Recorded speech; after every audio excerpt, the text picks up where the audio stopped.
Hello everyone. I am Atul Bhosekar and I would be sharing my thoughts on the topic Dhammalipi, the original name of Ashokan script. As you would have heard, the earlier person who has very beautifully explained the concept of why Dhammalipi should be accepted compared to or as an alternative to Brahmi script. Friends, I would like to draw your attention to one of the statistical data which has been available in our country. The National Mission for Manuscript states that so far they have surveyed nearly 25 million documents, that is manuscripts, out of which 5 million have been digitized. There is also a report which states that nearly 90,000 manuscripts, that is inscriptions, have been studied and they have been published. Now these written documents, they span the total area of between the 3rd century BC up to 17th century CE. That means these manuscripts and inscriptions, they show us a transition phase of the scripts and the languages in which they have been written. In a sense, they showcase the history of the bygone era, and hence the study of these documents becomes a very, very interesting read. The study also confirms that the inscriptions of Emperor Ashoka are the most earliest written document available in the entire Asian countries.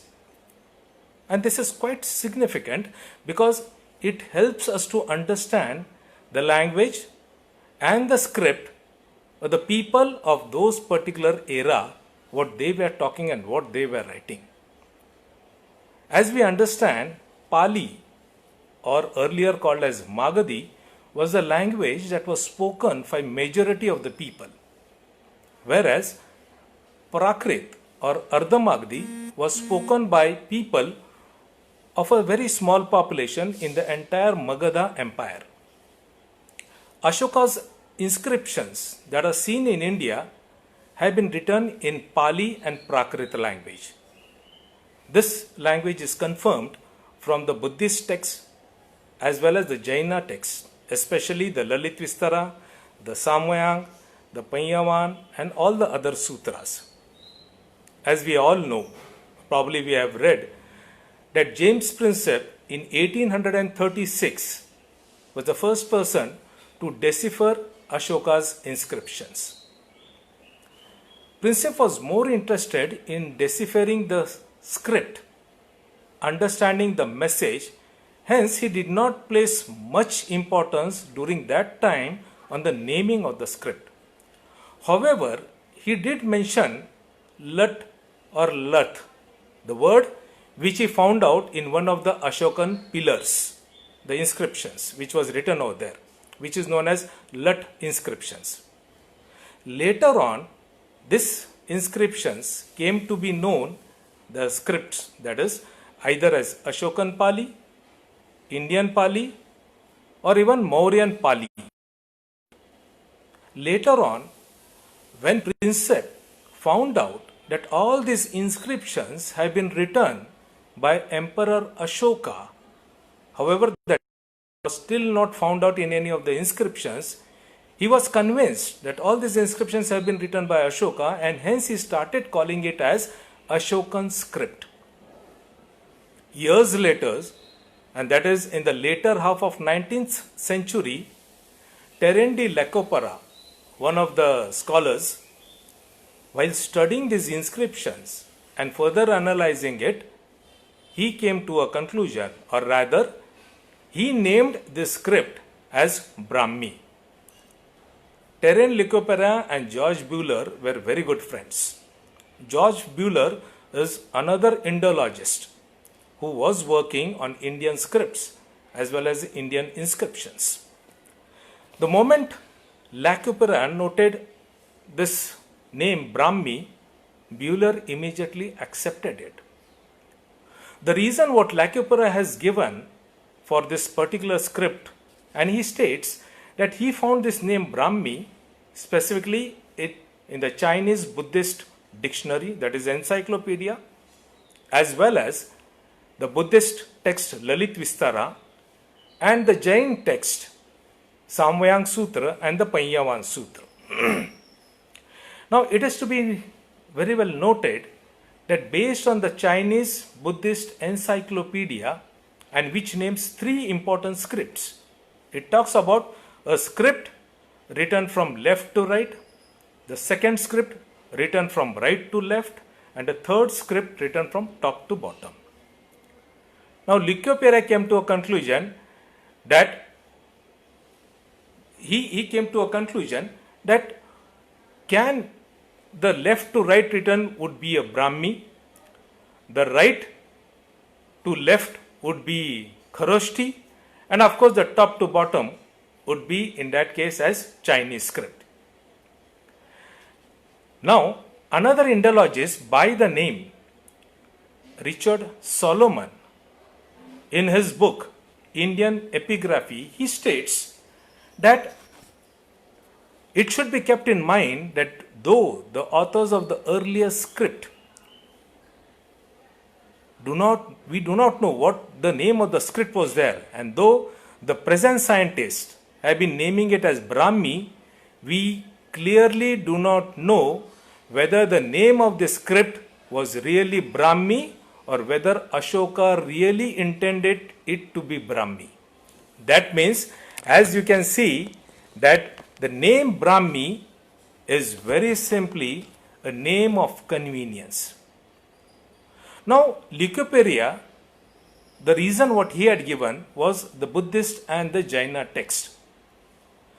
Now, let us look into what does the Buddhist text Lalit Vistara talk about it.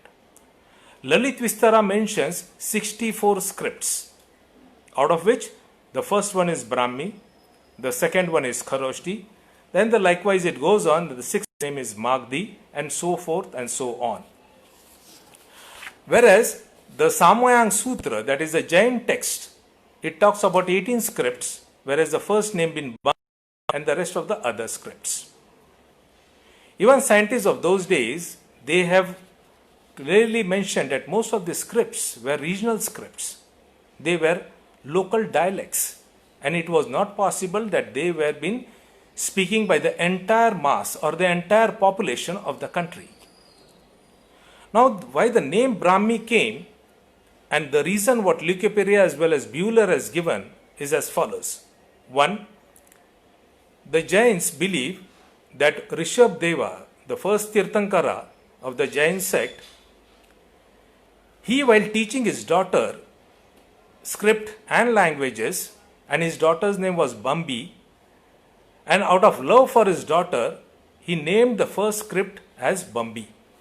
Fine. It's a father's love for the daughter, that is accepted. Now the question comes, in what script and what language did Bhagwan Rishabdev learn? What was the name of that particular script when he was learning it before passing it on to his daughter? The question remains unanswered.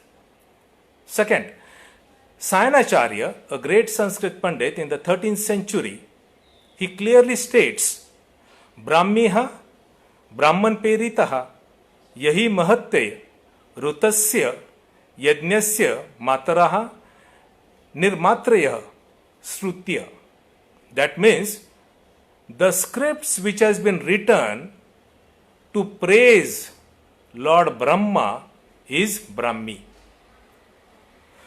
Now the question arises, what exactly does it mean to say?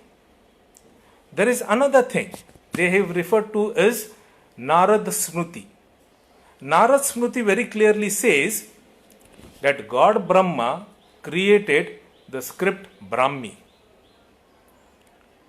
In his one of the famous book, Gauri Shankar Oza, that is Bhartiya Prachin Lipimala, states that Brahmi script was derived during the Aryan period and that it is a creation of Lord Brahma. Professor Vishwambar Sharan Pathak, another Sanskrit scholar, believes that the word Brahmi is seen in Rig Veda and hence it belongs to the Vedic period. And it is from this word that the Ashokan script Brahmi has evolved. Now it is very peculiar thing, because once we decide the naming of a script, we have to understand the documentary evidence. That is, we have to understand what is the etymology of the script. We have to understand the historiographical thing about the script. We also have to look into whether it has been written in any inscription, whether it is written in any manuscripts or not, and whether it really stands for what it is really meant for. Let us do a sort of an analysis of this word Brahmi. James Prinsep, the person who first deciphered the script, very clearly calls it as Lut in his earlier papers, and later on he started calling as Indic script, and later on he started, once he came to know that it has been written by a person called as Ashoka, he started calling it as Ashokan script. The explanation given by the Jain text, I hope I am visible, right? Yeah. The explanation given by the Jain text also does not hold true, because the naming of the script is not based on any religious or any of the emotional reasons. It has to be based on a thorough scientific method. Now, Lacyperi suggested the first name as Brahmi and the second name as Kharoshti, which he has taken from the text Lalit Vistara. Now the question arises, out of the 64 scripts which are seen in Lalit Vistara, why did he choose only Brahmi and Kharoshti? What happened to the balance 62 scripts? Is there any documentary evidence of the 62 scripts? We do not have none. The linguistic and the epigraphist as well as the Indologist do not talk anything about the balance 62 scripts. Why? What is the reason? If Lalit Vistara mentions the 64 scripts, it has to be seen somewhere. There has to be some documentary evidence. It is not to be seen. Now, why did he name then first script Bambi? If at all we have to go, Ashoka ruled over the Magadha Empire. And it is quite possible that the entire Magadha population would be speaking a common language which is understood to everyone. They would also be writing in a common script which is again eligible as well as readable by everyone. The sixth script which is mentioned in Lalit Vistara as Magadhi, can't that be a script during Ashoka's period? Because you could have spoken in Magadhi language, that we call this Pali today, and definitely the people would be writing even in Magadhi script. I mean, that is a point to be really questioned and answered. Another thing is that Buhler, why did he support Lacyperi? He supported it for a very simple view that looking into the Indian context, and most of the Indians believing in Brahma as the creator of this universe, and of course during that time, definitely all the scholars who were there during Buhler's and well as during Lacyperi's time, they happened to be scholars who firmly believed in God Brahma and his creation. For them, Brahmi was the most convenient word for one of the most ancient scripts seen in India. We also have to understand what was Emperor Ashoka's feelings, or what did he really meant by his inscriptions. One thing you have to be noting is Ashoka erected all his inscriptions at the boundary of his kingdom. It is very clearly understood, because he has written and erected the inscriptions at the boundary of his kingdom, it clearly means that the entire population could read the inscriptions, they could understand the inscriptions, and the most important thing, they could understand and follow their king's message. So one thing is clear, the entire population could read the inscriptions as well as understand the inscriptions. Let us see what does Ashoka say in his inscription. And there are few things to be talked about. Ashoka's Girnar inscriptions talks about the first line, Iyam Dhammalipi Priyena Priyadasi Rayo Lekha Peta. Further, he writes, Athaya Iyam Dhammalipi Likhita. Then further he says, Yada Ayyam Likhita. The Dhauli inscription states very clearly, Ayyam cha lipi tisankhetana sotavya. Whereas later on he says, Etaya athaya iyam dhammalipi likhita. The Topra inscription states very clearly, Iyam dhammalipi atta atti silathambani. Likewise, there are 40 such inscriptions with the word Dhammalipi, Rekhita, Likhapeta. What does this suggest? The scholars during scholars like Buhler, Lecuperi and many other Indian scholars during those days, they have translated the first line of Ashoka's inscription as a simple thing that these religious edicts written by the beloved of gods. That means, Iyam Dhammalipi Devanam Priyena Priyadasina Raya Lekhapita. The question is, can Dhammalipi be translated as religious edicts? Can Dhammalipi be Dharma Lake? And this is the biggest question. Many people talk about that Dhammalipi means Dhamma Lake or Dharma Lake. They are absolutely wrong. Here we have to consider two different words, Dhamma and lake or Dhamma Lipi.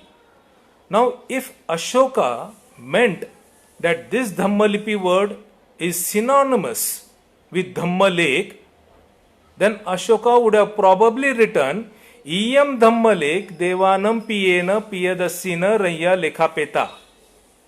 Because Ashoka knew the word Lipi as well as lake. That is written in his inscriptions. So what prompted Ashoka to write Lipi as a separate word and lake as a separate word? If Lipi means lake, Ashoka would have easily written Dhamma lake. He need not write two different words.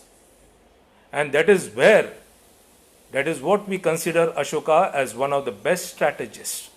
Because he also mentions his later on inscriptions that my inscriptions should be seen by my sons, by my grandsons, by my great grandsons and all the people and followed to the end of the earth.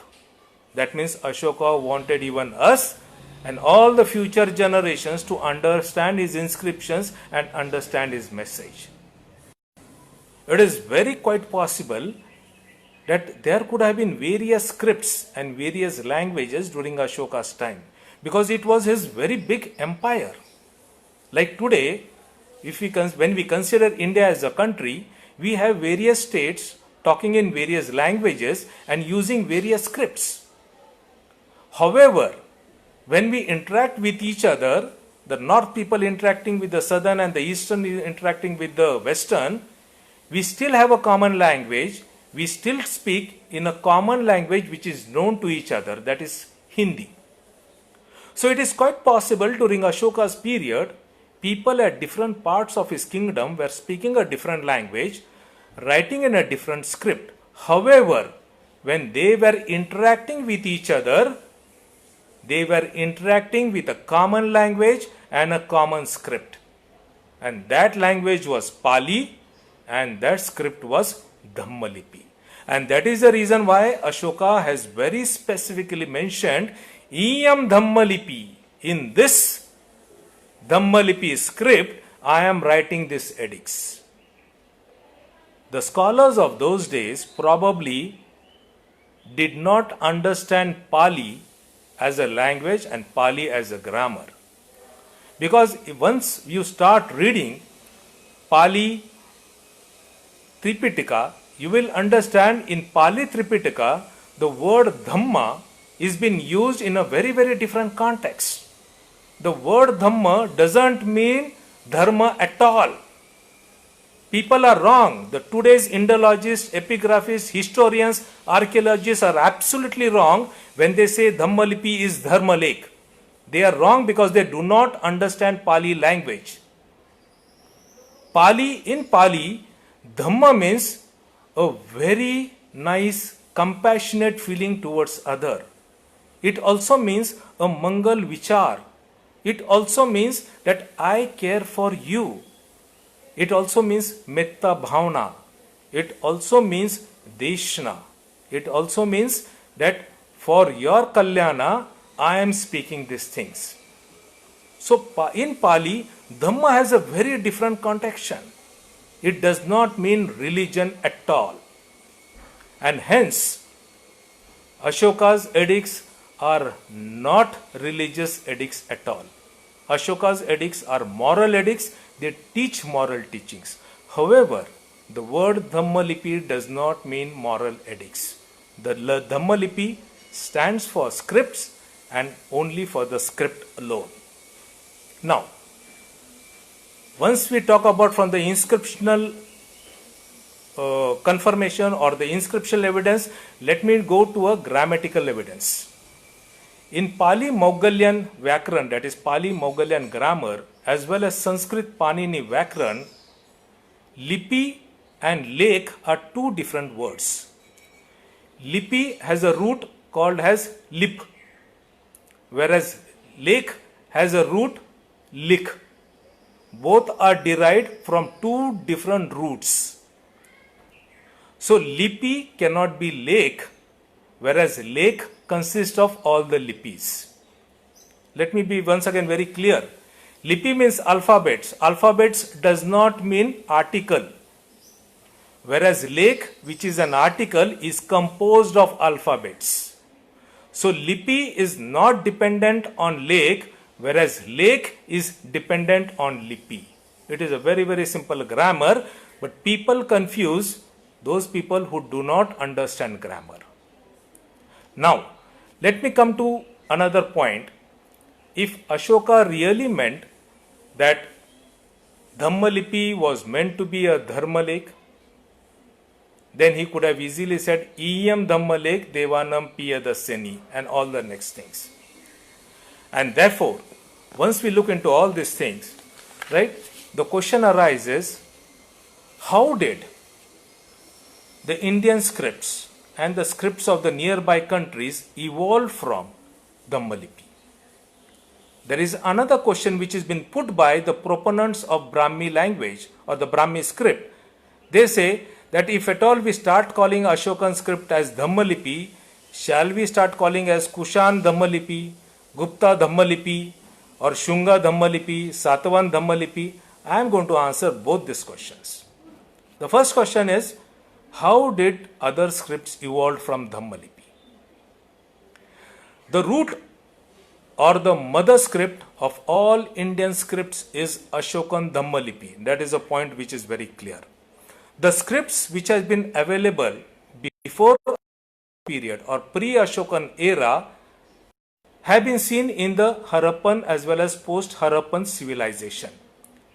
But there we do not see any single sentence. In Harappan area, we find lot of thousands of seals are available with different signs. They cannot be called as a script. They do talk about a script, but we do not know what that script represents. We do not know what do that script really stand for, because that is there we do not see a single sentence at all. There are two inscriptions which are seen or which are rather predated before Ashoka. Those are, one is the Sohogara plate and the second is a Piprava casket, the casket what we see. And in both these things we have Dhammalipi inscription. That is without any question. Now, in Dhammalipi we have the Nadan, that is the northern variety, and the southern variety. And all the various scripts, they have been evolved from Ashokan Dhammalipi script. Point number one. As the Buddhist monks traveled to various parts of the country as well as outside the country to all the nearby countries, they carried the Buddhist culture as well as they carried the Buddhist language and scripts along with them. When these monks, they started talking to the people, without doubt they exchanged the Buddhist thought with those people. And when they established that particular Buddhist thought, naturally people in those countries, in those regions, they wanted to write it down. And that is what you will see, that most of the language in all the nearby countries like Sri Lanka, Laos, Cambodia, Thailand, Burma, Tibet, Bhutan, they are all influenced by Pali language. If you come to the script part, even the Sinhali script, the Thai script, the Burmese script, they are all been influenced totally by Ashokan Dhammalipi script. And that is what I normally say, that all this country's culture has been greatly influenced by Buddhist culture. What the monks, they carried it to them. Now, when we look into all this factor, is it really logical to think that God Brahma created this universe and that is why he would have created the script? I mean, in today's scientific world, where everything has been asked for a proof of evidence, is there a proof of Brahma? Is there a proof of his daughter, Brahmi? I really doubt so. And let me assure you, there was a little bit connection failure coming up. Out of this 2.5 crores written documents, we do not have any other scripts which has been available, right? The name Brahmi available. However, there are 40 places where Ashoka writes the script Dhammalipi. Now, when we look into all these things, a question arises. In all the dictionaries available, whether it is a Sanskrit dictionary, whether it is the Monier-Williams dictionary and any other dictionary, the word Brahmi is mentioned as the name of a plant, the name of a goddess, and the name of a brass vessel. Nowhere it is talked about Brahmi, the name of script. Isn't it ridiculous? All the dictionaries, and we talk about dictionaries like Amar Singh, who wrote Amar Kosha. It is one of the best Sanskrit dictionary available. It mentions Brahmi as a name of a plant and not as a name of a script. The point which has to be noted. And therefore, if you really look at it, the word Brahmi cannot stand for the name of a script. If it was used for the last 100 years, yes, it was used, but it was used because that name was literally pressurized on us. The name, जिसको कहा जाता है कि थोपा गया हुआ नाम है, जिसके पीछे कोई लॉजिकल या कोई रैशनल रीजनिंग नहीं है, ये नाम हम पे थोपा गया है. हो सकता है उस वक्त के जो भी इंडोलॉजिस्ट हो, उस वक्त के जितने भी हिस्टोरियन हो, शायद उनके पास जो भी साधन थे वो शायद उनकी कमी थी. उनके पास शायद हो सकता है आज की तरह उतने जो ज्ञान हमारे पास आज के तारीख में अवेलेबल है, जितने रिसोर्सेज हमारे पास अवेलेबल है, शायद 100 साल पहले वो नहीं थे, इसलिए उन्होंने उसे ब्राह्मी कहा गया है. But after nearly 100 of years, when we have started doing a research, we found that Dhammalipi is the right word, and hence I feel that we should start calling it as Dhammalipi. I also want to press one more last point. In India and abroad, there have been hundreds of historians, hundreds of archaeologists, hundreds of Indologists who earned their bread, butter and jam by writing PhDs on Ashoka's inscription and Ashoka's history. And I believe, out of respect to this Ashoka, great emperor, at least we should start calling him the name of his script as Dhammalipi. Wouldn't it be fair enough that the person who first wrote inscriptions in India from whose inscriptions we have understood the entire history of our country as well as history of the nearby countries, can't we show him a single respect by naming the script what he meant for, that is Dhammalipi? क्या हमारे पास इतनी भी संवेदना नहीं है कि हम अशोका को हमारी तरफ से एक आदरांजलि व्यक्त करें? Isn't it fact? And that is what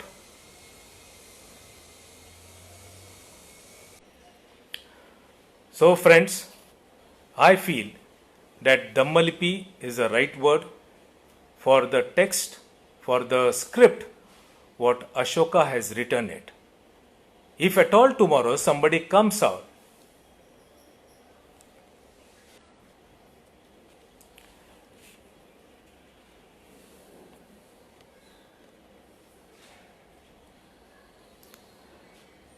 and hence I believe that we should start calling this ancient Ashokan inscription, the script what Ashoka mentioned it, we should start calling it as Dhammalipi and not by any other name. In fact, this would be, while appreciating the yeoman service of Ashoka, let us pay our gratitude to him, to India's most ancient script, by calling the name what he meant it to be, Dhammalipi and nothing else. Thank you, friends.